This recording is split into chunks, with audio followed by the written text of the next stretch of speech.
मकर संक्रांति उपलक्षे तेलुगु कम्युनिटी पक्षर cricket tournament final match Jagannath cricket stadium परिसर में अनुष्ठित होइछि। पुरी सांसद डॉक्टर संबित पात्र एही फाइनल मैच रे मुख्य अतिथि भाव योगदान करी एही फाइनल मैच को उद्घाटन करथिले। 12 ओवर विशिष्ट एही फाइनल मैच तेलुगु वारियर और नुआसाही 7 स्टार मध्य अनुष्ठित होइतिला।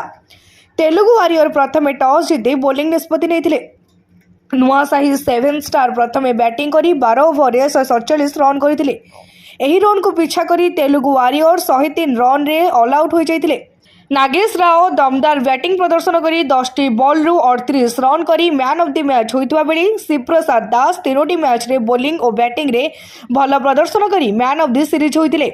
विजेता टीम को 10,000 टंका नगद अर्थराशि और रनर्स अफ टीम को 5,000 टंका अर्थराशि ब्रह्मगिर पूर्वतन विधायक द्वारा प्रदान करा जायतिला।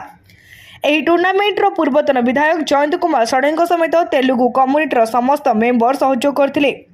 এবং আজি বহুত বঢ়িয়া জিনিস করছেন তেলুগু সমাজের কিছু উৎসাহী যুবক মানে গোটিয়ে তাঙ্ক কম্যুনিটি ভিতরে গোটিয়ে টেনিস বল ক্রিকেট টুর্নামেন্ট করলে এবং 8টি দলକୁ নেইকি কালিঠু মানে টুর্নামেন্ট আরম্ভ করলে এবং মু তো ফাইনাল ম্যাচ দেখা সৌভাগ্য লা মোর মু দেখিলি এন্ড যে খেলুছেন কোনসি প্রফেশনাল ক্রিকেটর্স বঢ়িয়া লাগিলে মতে মানে किए भी जड़े लगे कि आमेच्योर एमती खेल जानते खेलुंट बोली लगे कि समस्त प्रोफेशनल क्रिकेट खेलुं। आम 8टा टीम को लेकिन आम 13 स्टार्ट करूँ। 8टा टीम को आमर नकआउट मैच सब होता बर्तमान आज आप समस्त देखिले यहाँ फाइनल मैच आ फाइनल मैच जीतुंट आमर 7 स्टार आमर मुख्य अतिथि भाव में आसी पहुँची आम पाखर डॉक्टर संबित पात्र एमपी महोदय भी पहुँचुते आमर देव भाई भी पहुँचले आमर एक्स विधायक ब्रह्मगिर आमर पुरी विधायक आमर नीलू भाई एक्स विधायक से भी आम सहित रही खेल आम चंपियन हो प्रत वर्ष एमती कले आम बहुत खुशी हूँ।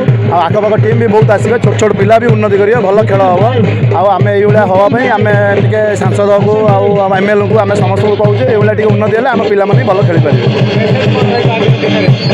मेसेज मैंने एमती छोट छोट पिला खेल जोश सकाश आम जीति आज समस्त ही भल खेलेंगे। पुरी रविनारायण जना निराकार महानगर रिपोर्ट तीर्थक्षेत्र लाइव।